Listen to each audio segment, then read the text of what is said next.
Right everyone, WeaponCollector here. Right, another £10 weapon build challenge. So today's is from Tetsubo57, and Tetsubo is the man who gave me this blade originally to a mod all those years ago.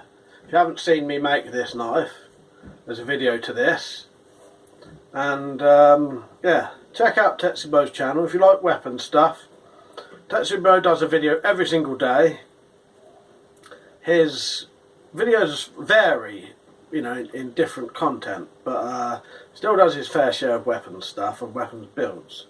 So as I mentioned, this is Tetsubo57's weapon build video today. Yeah, I hope you enjoy it. It's a good one. Alright, so yeah, I'll be looking forward to seeing who else joins in, and yeah, here we go. Here's Tetsubo's. Greetings YouTube. My friend Mike from the WeaponCollector channel here on YouTube has posted a video about a 10-pound weapon build challenge. And I'm going to make that a direct translation into a $10 weapon builds challenge. So I've put together some stuff that I think I can pull this off with. So what we have here is we have a Obashan hardware store brand axe handle from 1983, maybe? I don't know. But, and well, the 75th anniversary, so around 83, which I think I picked up for $1 or $2 at an estate sale, because I buy lots of things in lots. For example, this 3-pointed weed whacker blade probably cost me $1.50. And I did not intend to copy a friend of his who also used a weed whacker blade. I had actually come up with this idea before I saw his friend's video, but we both end up using weed whacker blades. Though we are going to, the way he used it is not the way I'm going to use it. You'll see how I'm going to use it shortly, hopefully.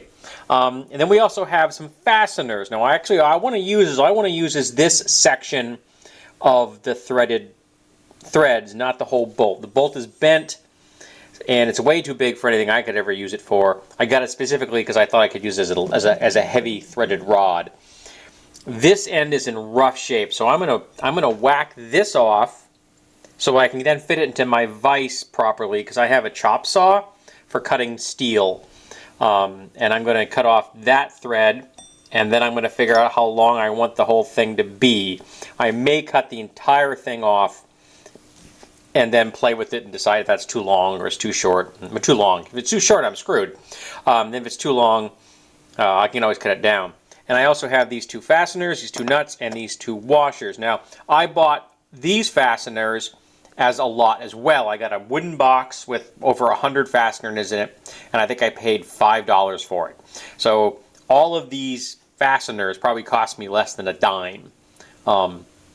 So it pays to go to estate sales and to bargain hunt, because you can get good deals that are just crazy good. Like, for example, this right here is an actual set of channel lock pliers made in the USA. They are slightly rough, but not too bad, and I picked these up for $1.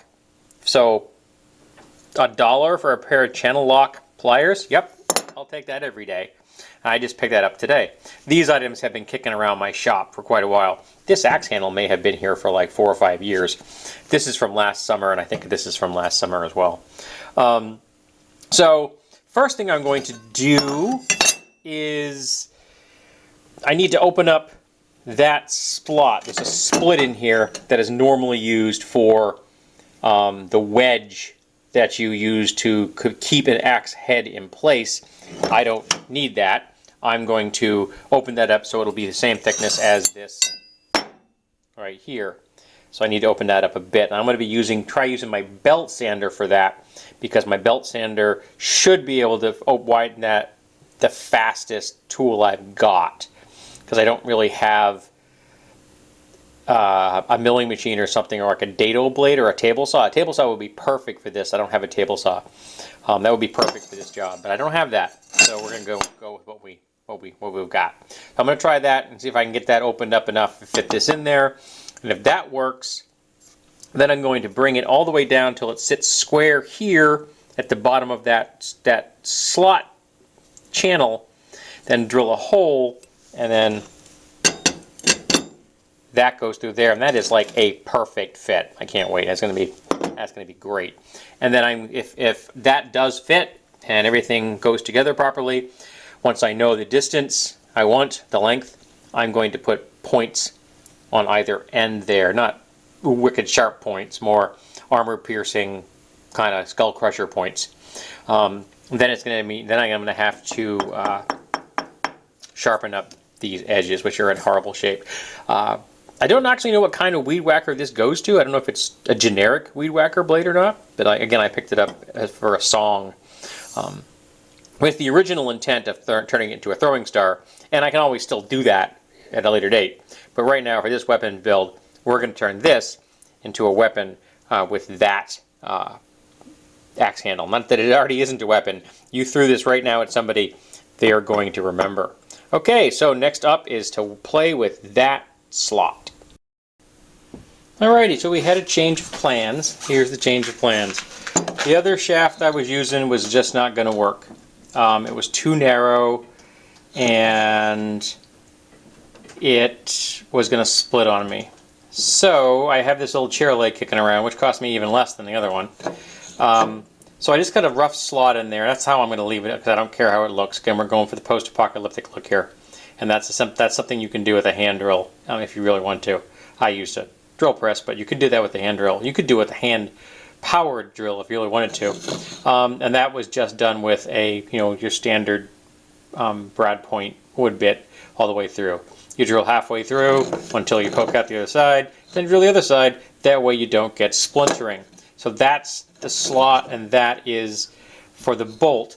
Now the bolt here is that's as much of a point as I want. These are skull crushers. These are not designed for piercing, heavy armor. They're designed for damaging armor and or breaking skulls, things like that. And these are both there because it was easier to hold while I was turning it on the belt sander. Now I need to sharpen these up, and then I'm going to put the whole thing together, drill one more hole here so that I can have a pin through it. It'll be a bolt, but a pin through there that will prevent this blade from rotating when you're hitting something, because that alone is not going to apply enough force to keep this from kind of moving back and forth slightly. So there'll be a pin in there. That's the last thing I'm going to do. So the next thing is going to be get my angle grinder out and start sharpening. That shouldn't take too long. I don't need these things to be shaven sharp, just sharp enough to do a slashing or piercing attack. Gotta say, I really like the contrast between the dull color and the bright ground edge. Yeah, I like that. That's a good look between the rust and that nice shiny edge. And again, it's not shaven sharp. It doesn't have to be. But that's pretty. I like that. That's a nice visual appeal for me. Yeah. Okay, now to assemble it and drill that last hole. So there we go. That is the completed object. I'm going to go outside and take some stills. If I've got any light, I will set up the camera and see if I can get a shot of hitting something with this. I don't know if I got any light left. What time is it now? Let me check. It's a little after 4. We'll see if I got enough light outside to do something with this or not. This is just a bolt I had kicking around. Again, I buy lots of things, so this thing probably ran me 4 cents with the nut that came with it. Yeah, I get cheap things cheap because I'm a good bargain hunter. So go outside, take a look around, see if I got any light, and take some stills, and hopefully maybe get some video of me hitting something. Alrighty. Let's see if I can do this one-handed, because I'm too damn lazy to go upstairs and get the tripod. Almost. Almost. One more. Give one more try.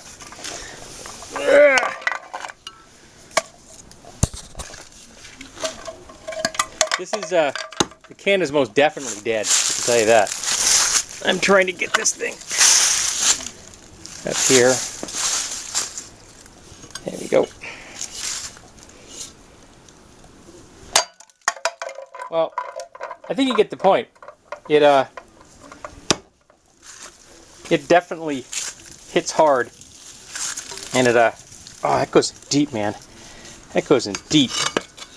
That's really quite satisfying. Of course, this is going to destroy my stump even faster. Fastest way in the world to get a stump to go away is cut a hole in it so that the water can get in. But who cares, right? That's what I got this stump for hitting things. So there you go. Can wasn't destroyed quite as nicely as Michael's was, but you get the point. So this is my latest toy, the Trident Axe. It definitely falls under the $10 category. It just took a little time, and only one burn. I'll give myself that. I only burnt myself once doing this today. That's cool. So hope you enjoyed it, Mike, and I'm looking forward to the other entries.